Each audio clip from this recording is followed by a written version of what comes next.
نحمده ونصلي على رسوله الكريم أما بعد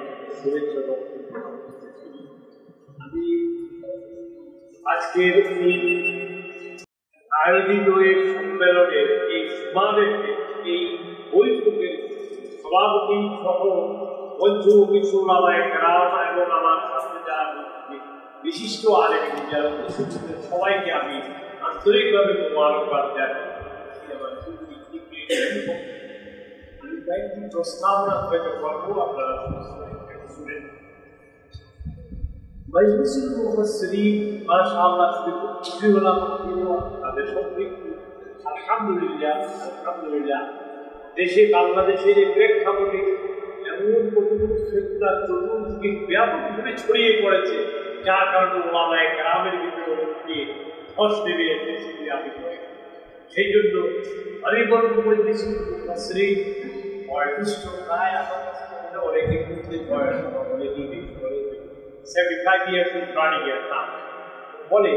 আমি আমার অভিজ্ঞতার আলোকে আপনাদেরকে বলবো, সিরের জন্য প্রথম যে বিষয়, সে বিষয়টি ওলামায়ে কেরাম যারা তাফসীর করবেন তাফসীরের ব্যাপক পক্ষে যা দরকার উসুলের তাফসীরের যে সমস্ত বিষয়গুলোর উপরে আমি ব্যাখ্যা করার সুযোগ নেই, সেগুলোর উপরে আপনাদের রক্ত থাকা দরকার, ব্যাপক জ্ঞান থাকা।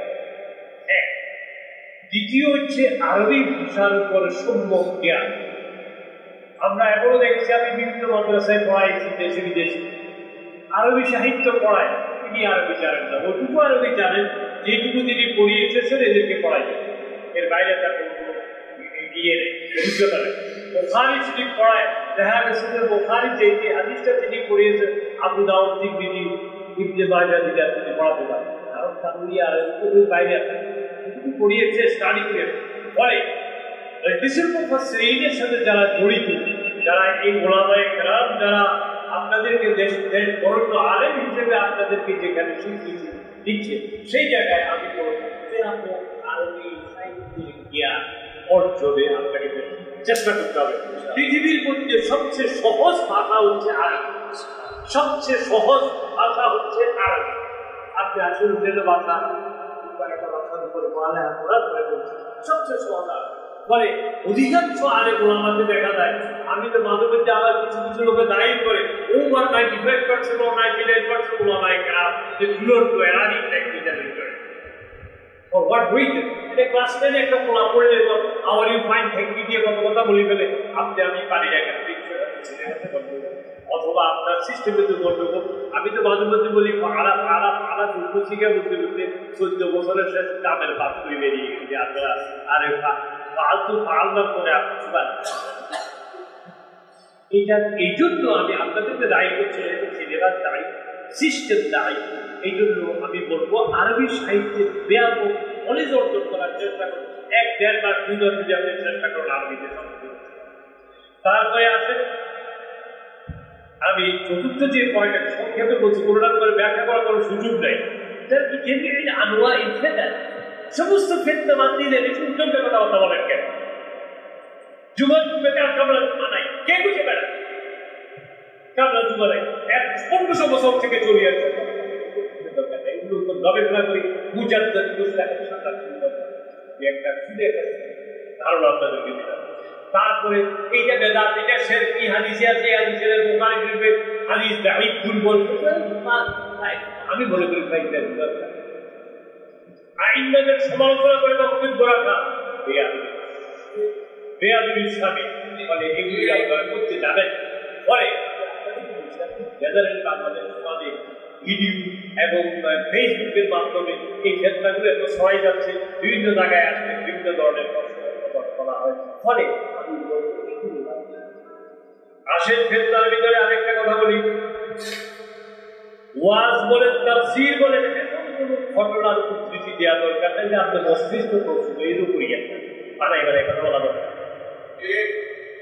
কথা বলা দরকার নেই। কি দরকার আপনি বলেছেন মালাই কথা করে রোগগুলি বেশি আপনি দরকার নেই, না হলে নাই, না হলে নাই। আসেন তারপরে ওয়াজের ভিতরে কিছু সূক্ষ্ম ওয়াইজিন আছে এবং মুফাসসিরিনও, আমি নাম বলছি না, বিনা কারণে শুধু গান গায়, বিনা কারণে শুধু গজল গায়, গান গায়, পুরোটা বাদ দেন, ভালো কথা শেষ করে দিচ্ছে। তারপরে আপনার আরেকটি বিষয় আছে, যেটা আমি একটা লাইনের মানুষ, আমি চট্টগ্রামের বারো আউলিয়া হযরত মাওলানা আব্দুল রশিদ আল মাদানী রাহমাতুল্লাহ আলাইহি আমি সন্তান। ফলে এই দেশে সুফিদের বিরুদ্ধে কথাবার্তা বলা, লক্ষ লক্ষ লোক ওই বারো আউলিয়ার মাধ্যমে যে তারা মুসলমান হয়েছে, আপনার মাধ্যমে কয়জন ফলে সুফিদের বিরুদ্ধে কথা বলে।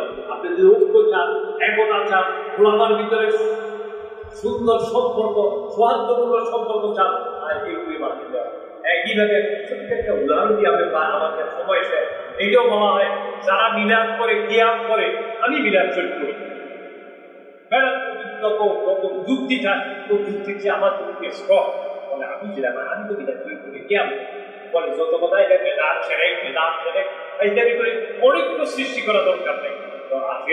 আমরা ছোটখাটো বিষয় ভুলে গিয়ে, আমরা ছোটখাটো বিষয়কে ছেড়ে দিয়ে আসলে ঐক্যের খাতিরে যে বিষয়টি এখন বিদুরে সালাতের দরকার, আমার বড় ভাই মুফাসসির সাহেব যে কথাগুলি এখনই বললেন যে একামতে দ্বীনের ব্যাপারে আর রাসূলুল্লাহ সুন্দর একটা ব্যাখ্যা তিনি দিয়েছেন। আলহামদুলিল্লাহ, আমি আসতে পারি। আল্লাহ আমাদের সবাইকে তৌফিক দিন এই সমস্ত বিষয়গুলো আপনারা অতিরিক্ত কারো মনে কষ্ট হলে আমি আমার সালাম আলাইকুম ওয়া রাহমাতুল্লাহি ওয়া বারাকাতুহু।